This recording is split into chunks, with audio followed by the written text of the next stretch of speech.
But I believe that we, the rest of the world, need this generation of Israelis to tear down the walls.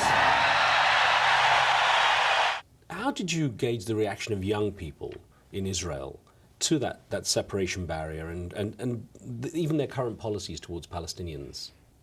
Well, you know, there were like 50 or 60,000 of them at that show we just saw, and I didn't get to speak to very many of them. They were extraordinarily enthusiastic, even to songs like Leaving Beirut, which were clearly trying to make the point, you know, that we're all human beings. And that particular song describes an experience of mine being taken in by an Arab family in the Lebanon when I was a very young man and treated with the kind of hospitality that you might, you know, read about in books. The people, they were so kind and hospitable to me.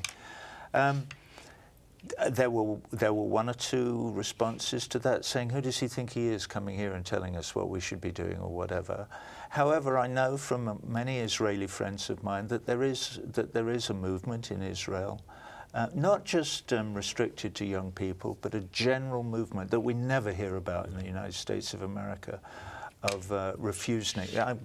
Kids who refuse to join the army or who leave the Air Force because they disapprove of their country's foreign policy, but also many thousands of Israelis who believe that their government's policies are repressive and racist and colonialist and imperialist and wrong, and who are fighting against it. So any one of us from outside Israel who thinks that Israeli policy is wrong, we're not anti-Semitic, and we're not against Israelis. In fact, we applaud those many of them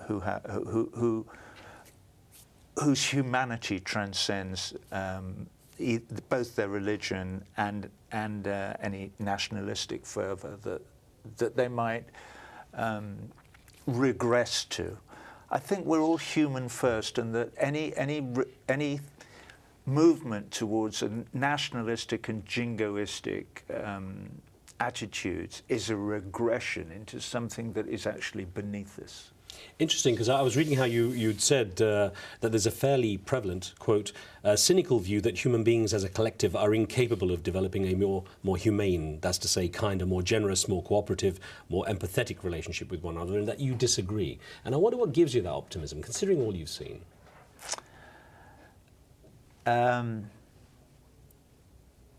saw it in my mother. I see it in my friends. I see it in individuals and collective expressions of love all over the world by all kinds of different people who resist the temptation to lump themselves into one particular frightened group or another. Roger, I'm going to put a couple of emails to you, if I may, because viewers from around the world wrote in.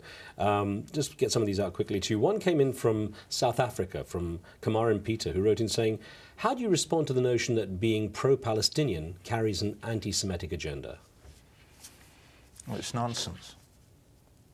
It's being pro-freedom and pro-human rights. We're talking about basic, fundamental human rights. So if you're against an Israeli policy that has a two-tier system, like, it's interesting that that comes from South Africa, like they used to have in South Africa, you know, before the fall of the old regime, the apartheid regime. Well, I'm against Israel for exactly the same reasons that I was against South Africa. It's a two-tier racist system. They have passbooks. They have to carry identity cards that say whether they're a Jew or an Arab. It's insane. I'm going to put one more email to you from Bangladesh, from Dhaka, from Masihul Chaudhry, who says, Roger's solidarity with Palestinians resembles the way George Harrison and Ravi Shankar played for Bangladesh in 1971. His efforts will add to the strength of the Palestinians. A comment there. And it makes me wonder, you played at the site of the Berlin Wall in 1990, after that wall came down. From what you've seen, and considering how lingering the situation has been, how long it's been lingering between Israelis and Palestinians, do you ever expect to play at the site of the former wall, the separation wall?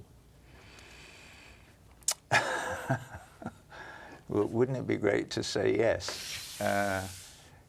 Yes. There you go. And you can call me an old fool, but These things can happen very, very swiftly. You know, there's a tipping point in all of this always.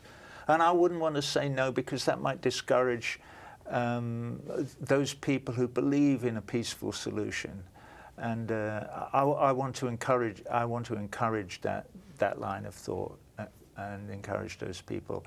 And nothing would please me more than if, say, in 10 years' time, we can go. Okay, boys, come on, put the stuff in the trucks, we're on our way. It would be fantastic. It would be so moving. Please do invite me. Roger, thank you very much for your time. Not enjoyed at all. talking with you. Thank you, sir. Okay, thank you. And thank you for being with us. Remember, you can follow the show on Facebook and see what we're up to there. You can give us your feedback on topics and post your questions and comments. On the next show, 1,000 women dying every day. That's around how many are lost to preventable causes related to pregnancy and childbirth. We examine maternal health issues ahead of International Women's Day. Make sure you tune in for that. From me and the team, we'll see you next time.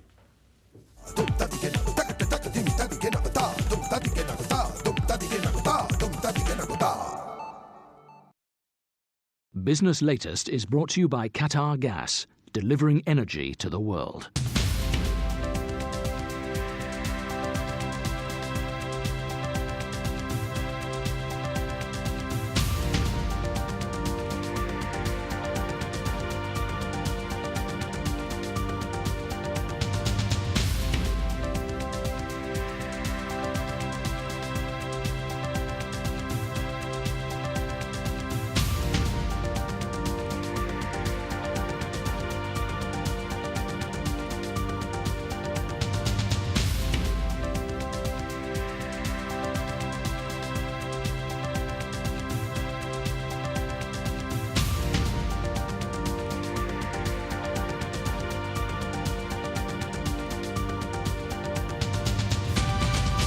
Business Latest is brought to you by Qatar Gas, delivering energy to the world.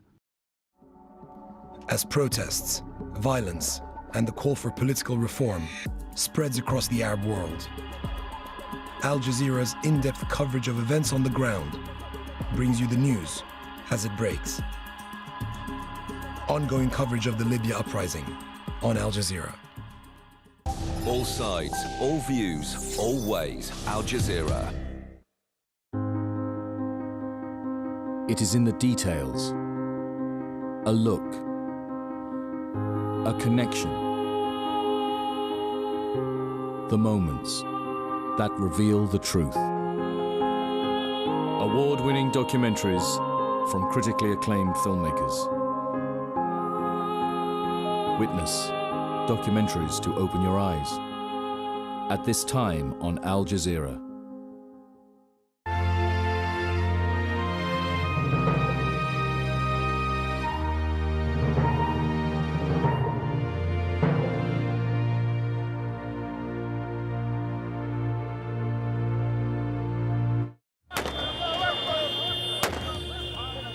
Libyan rebels regroup in the east, preparing for possible new attacks by pro-Gaddafi